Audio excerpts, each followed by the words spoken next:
Assalamualaikum warahmatullahi wabarakatuh. Perkenalkan, nama saya Nosir Ferianto, NIM 201104171. Di sini saya akan menjelaskan ringkasan materi bab 4, yaitu mengenai media berita dan isu bukan pasar. Media berita adalah sumber informasi utama bagi mereka yang berada di lingkungan non-pasar. Ini mengingatkan publik, aktivis, dan ISM, dan kelompok kepentingan untuk permasalahan pasar dari aktivitas sebuah perusahaan. Mereka yang tertarik untuk memajukan suatu masalah mungkin mencoba menggunakan media sebagai komponen dari strategi non-pasar mereka. Meskipun media menjaga kemandirian, kadang-kadang dapat menimbulkan komponen dan strategi tersebut layak diberikan. Media berita berperan penting dalam masyarakat dengan memberikan informasi kepada publik tentang hal-hal yang memengaruhi kehidupan masyarakat dan masyarakat tempat mereka tinggal. Media berita juga memainkan peranan penting dalam mengidentifikasi susunan pasar dan mendorong tindakan yang memengaruhi kemajuan mereka. Media berita menentukan bisnis yang menarik dan dengan cerita yang langsung disebarkan ke seluruh dunia oleh media penyiar dan internet. Peranan penting media berita dan dedukasi yang disertai dengan tanggung jawab dapat merumuskan kesimpulan terdiri tentang suatu masalah organisasi, berita, bagaimanapun menghadapi insentif termasuk yang diberikan oleh keuntungan dan tekanan dari persaingan di antara organisasi berita.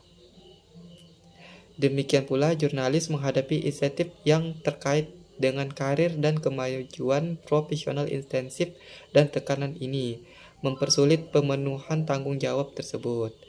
Media berita itu tersendiri adalah kumpulan organisasi dan beragam termasuk televisi, radio, dan layanan internet, blog media sosial, surat kabar, majalah, dan lainnya.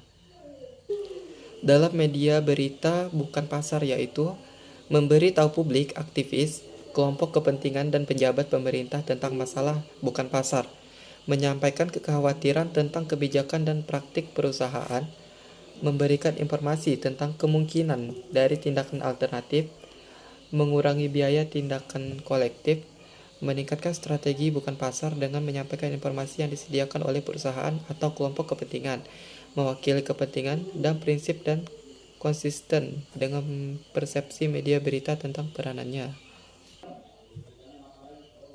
Kepentingan teori, liputan media, dan pelaku yaitu unit analisis adalah masalah dan teori ini dimaksudkan untuk menjelaskan serta mengidentifikasi cakupan dan pengobatan. Perawatan dapat terjadi dalam beberapa bentuk yaitu yang pertama, prestasi langsung tentang fakta dan deskripsi peristiwa.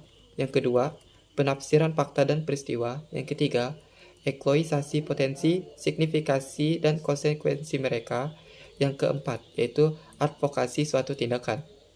Advokasi pada prinsipnya tetapi tidak selalu dalam praktiknya dibatasi pada halaman ilmu teorial. Kepentingan berbagai variabel penjelasan dapat digunakan dalam teori liputan dan pelaku media, tetapi untuk kepentingan segalanya hanya dua yang dipertimbangkan: minat intensif, hayal, dan masalah tersebut signifikasi sosial seperti yang dipersepsikan oleh media berita. Sekian ringkasan bab 4 mengenai media berita dan isu bukan pasar dari saya. Assalamualaikum warahmatullahi wabarakatuh.